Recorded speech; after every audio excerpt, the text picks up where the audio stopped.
This is my first Ryker video. Yay!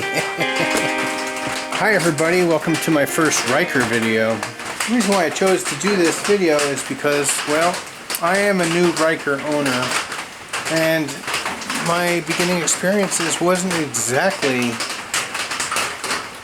pleasurable. Though I am happy I got one, it didn't come without some issues. Well, let's see. You know how when you go to the dealership and it's almost like a first date. There she sits just perfectly. The lighting is just perfect. You can't see a single scratch or blemish. And after a few drinks, I guess it don't really matter anymore, but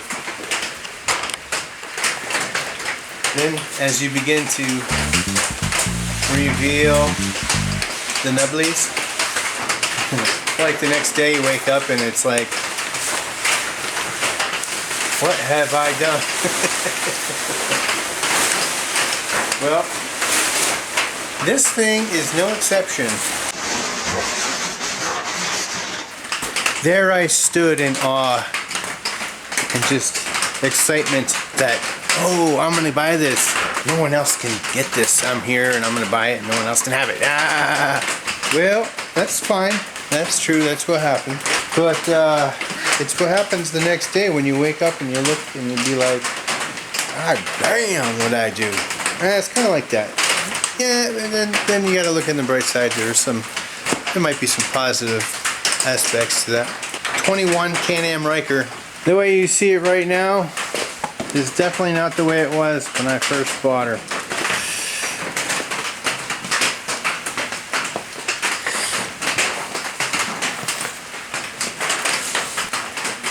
Just shaking my head because this might be a long one, folks. I mean, I don't mind making long videos, but I know not a lot of people are like me and can sit through 15 minutes of someone bullshitting, but you might want to grab a strong coffee because this thing just had just one thing, luckily not mechanically so much, but cosmetically, one thing after another that I found since I bought it. And there I stood just in awe. It looked perfect. It looked flawless. And the guy looked at me and was like, you got any questions? I was like, I said, no, I just want to get this thing home, start playing with it, like something else I've done. Anyway, you know, in retrospect, the guy was probably like, oh my god, this guy's easy. This guy's easy, which... There might be some truth to that. Alright, I'm not going to go in order in which I found the things wrong, because the one major thing I found wrong, it's gonna take me a little prep. But let me just start with some of the basics real quick. I don't mind long videos, but I always do edit the shit out of my videos. I take out all the deep wheezing breaths and farts, and half the burps I do. Maybe I'll leave a few in. Well, the weather isn't very conducive to shit. Anyway, let's see. Let's start with, okay, so when I bought this thing, I really didn't know anything about these machines. I just knew that it was a 2021 Can-Am Ryker Ace. With, guess what? It was just like 650 miles. Like, 650 miles. Like, that's not even broken in, right? It's like virtually brand spanking new. I still wonder why. Why would someone buy it and then hardly ride it and then probably trade it in or whatever? Anyway, I found some of the answers to those questions, but okay, real quick, one of the first things I did, okay, it came with these grips, it came with them. I put these hand guards and wind deflectors on, just like anyone else would, I suppose. The funny thing is, as I was putting it on, and I was realizing, and you could still see it. Let me get my light. As I'm putting them on, I don't know if you see that, but you can see there was something already on there. Just another head scratcher. I was like, well, if someone already had them on, why are they off? Like, and another thing, this part, this is part of the windshield deflector. This black part, that was already on, and it didn't have the windshield. And after shopping, I quickly figured out, oh, well, it had a windshield, but why isn't the windshield on, but the part below it is still on? Another question. Anyway, I bought a new one and got rid of the old plastic one, so it came with a new one, so it's all new. Like I said, it looked flawless. Whatever they put on the surface of this thing in the dealership was like lipstick on a pig. But after further inspection, alright, so when I first got this, it looked perfect at the dealership. Everything was covered up so wonderfully. Just like a cover-up, like a conspiracy theory. It had like a red, almost like a red overspray, like a maroonish red overspray, like spray paint, like as if this thing was sitting in the back of a chop shop where other vehicles were getting spray painted, and it was blowing over in this direction. On the headlights, I don't know if you can see it, but right here, there's red. There's some red down there in the corner. Yeah, you can see that right there. Right there, you see, that's very visible now, but it's got like a red, and you can see it on the inside, all on the inside there. I just don't get it, folks. Why the cover-up? If salesperson knew anything about all this, why don't you just volunteer whatever. People are just not honest. Fuck them. Whatever. Yeah, I can see it again right there. Right there on this, there's the red. So, again, another eyebrow raising incident. On a positive note, I do like the lead that goes to the battery for the trickle charger. It's very handy. This is one of the big buggers here, folks. I haven't had this all that long, and you can kind of see, you can see now that the runny, probably from gasoline or whatever, you can see all that. This isn't the piece of resistance, if you know what I'm talking about. This is gonna tweak your tiddlywinks. Check this out. Alright. Comes off easy enough. Obviously it's the stock, this is the stock air filter because it's not even very dirty. I don't even know what these are supposed to look like under here, so how am I supposed to tell? Do you see this? Like somebody, like someone took like a pliers and just ripped off whatever was there. Like what the fuck? You know, like and if a dealer knew, okay, I get it, you don't disclose certain things because you just want to make the sale, but don't you think that maybe later down the road when the guy figures it out, he's going to come back and stick his foot up your ass? And if anyone knows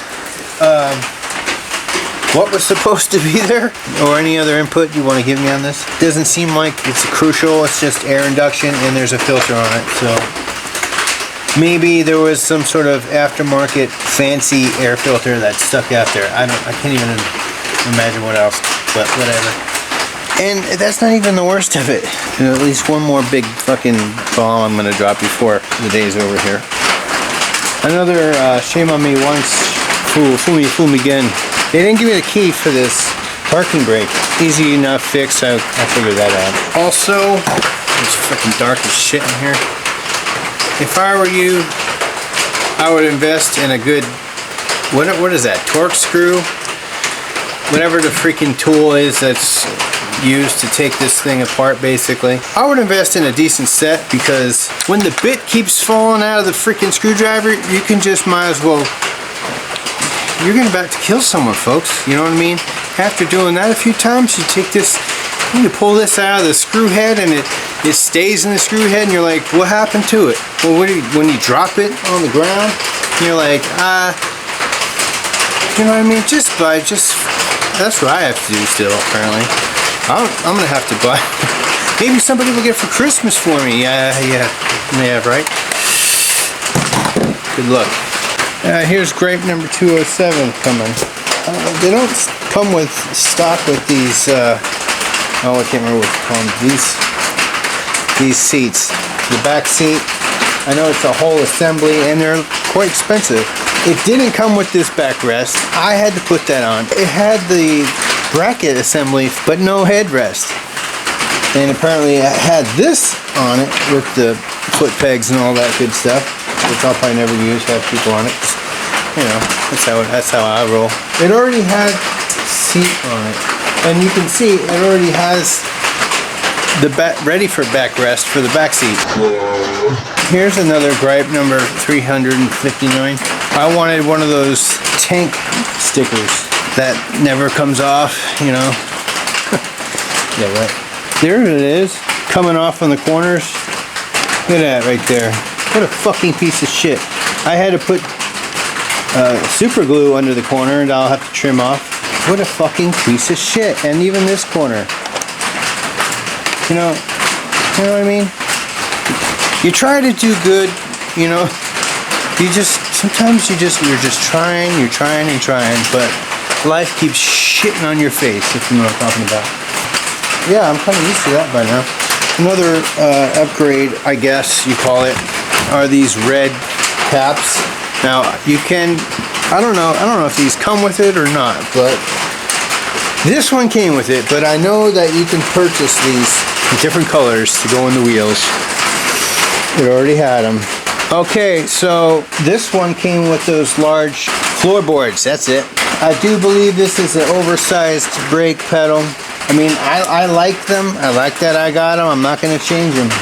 When I first saw it, I thought Black Widow. It just popped into my head, so I call it the Black Widow. So I got a Black Widow sticker I put on there.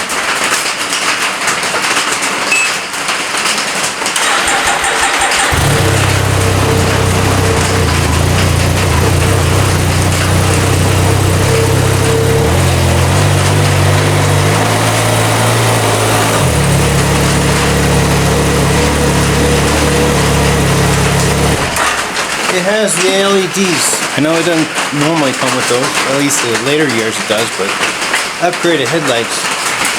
I did go ahead and get the radiator mesh cover from Sling Mods. That seems like something that should be stock, for obvious reasons. All I think about is when I do finally ride this thing with my Legion and somebody's in front of me, they're kicking up debris. They should have something to protect the radiator, and that's what it's there for. This should be fun. Alright, we're getting down and dirty. So, my comments on this fucking shit, I swear to God. Alright, it's not a skid plate. I don't give a fuck. You say, oh, look at that. What's that dripping? Better not be. It's not a skid plate, it's cover, it's plastic. It's not gonna do much. And it's got zip ties holding it on. I mean, it's better than nothing, but so I need to look at this. And I swear to God, what the fuck? Something else I'm gonna have to fucking figure out is why there's oil coming from that. I guess that's the drain plug. And so this is a skid plate. I put that on. This is my, I was gonna take it off and get into it, but this thing right here protects your plastic transmission cover, and what do you know? What did I find when I was installing this? There was a hole in it that someone hit something and it somehow, it broke that right there, and it somehow went up and up that way and that way toward it and put a hole straight through it. The plastic was bent in, so I had to use some precise tools, I pulled it out and I just covered it with duct tape because I don't really know what else to do. And then I put this cover on it. I live on a dirt road for about a half mile before I hit blacktop, so I definitely need that. It makes me wonder. I see it. I haven't ridden this in a while because the weather sucks here. I'm gonna have to check the oil, but you know what I mean? Like, jeez, nothing's ever easy in my life, folks. Who knows what I'll find if I stay under here longer, so I better get out of here. Nothing is ever fucking easy in my life, for God's sake. Quick story about the hood. When I first got it, no, I didn't know how to open the hood. But I had the father-in-law over. He thought he knew how to, well, he thought, of course, he'd figure out how to take it off, which would involve prying it off. And I was like, yeah, no, don't do that, please. Thank God he didn't, because I got YouTube certified on how to do it. And now I can do it without breaking it, which is good with two hands.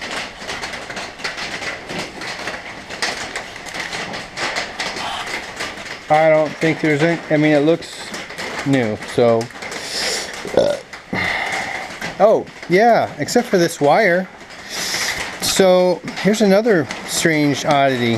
This wire, when I first rode it and I got off and I smelled something burning, of course, this wire was just laying on top of the like manifold cover or whatever that is. So I cut it shorter and I thought I would just hang it out here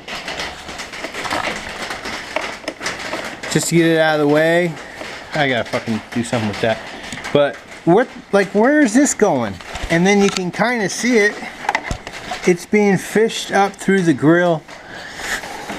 And it doesn't come out on the front, so it's just a wire to nowhere. Like, I have not taken, I'd have to take this thing quite a lot apart to figure out where that's headed, because it's up there.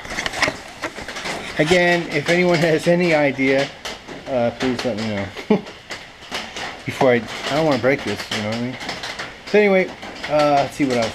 Yeah, so I had that, the skid plate. Now I got a freaking oil drip on my drain plug. The paint, tore off air intake tube, the mysterious missing windshield, the mysterious missing backrest for driver and passenger. You just don't know what's next. I bought it used, so, but it had very little miles. But what the fuck did they do in that short mileage? I was almost thinking that they flipped it, or because when I was putting on these handle grip guards and all that, the handlebars weren't even centered. So I recentered them. In the future, I hope to do some riding videos. But for now, I would say, in retrospect, I would say if I were buying one of these and I walked into the dealership, what I would do differently now is I'd have to have that guy put this thing up on a lift, and I'd have to take shit apart. Yeah, it's kind of like what you need to do, because there's no way you would have known that some of these things are broken. I'm not looking to be a showman on this thing, so a little bit of imperfections is normal for me. So actually, it's very normal. Another thing, I know I live in New York, which is a communist state. I'm very aware of that. And I lived in California, which is also a communist state. And if I could live in Texas, I would, but it's not really up to me. I just want to address why I sold my Yamaha V-Star, 2013 Yamaha V-Star 1300. I was very happy with it, but remember the first year I bought it, I hardly rode it because the weather was a lot like this. And I just didn't want to negotiate. The roads were a lot worse back then. It's about a half mile to get to a regular road. I know that right now if I wanted to take out my Ryker, I'd come out here and go flying like Batman out of the Batcave if I wanted to, but I don't because I don't want to get it all dirty. But you see where I live? I know the proper answer to why sell your motorcycle is you don't. You keep it and you just buy another one. I know, I get it, but I just don't have the luxury to do that. So I got the Ryker. Another little worth mentioning note is I originally purchased this for my motorcycle. It's a 10-foot trailer. So does my Ryker fit on it? Let's check this out, shall we? We're looking at 5 feet. Well, it does. Very tight, but it fits. If you don't mind a little scratching once, if you don't mind sloppy seconds like me, then you won't have a problem. I make it fit, bitch. I'm gonna just leave it here for now, folks. Thanks for watching.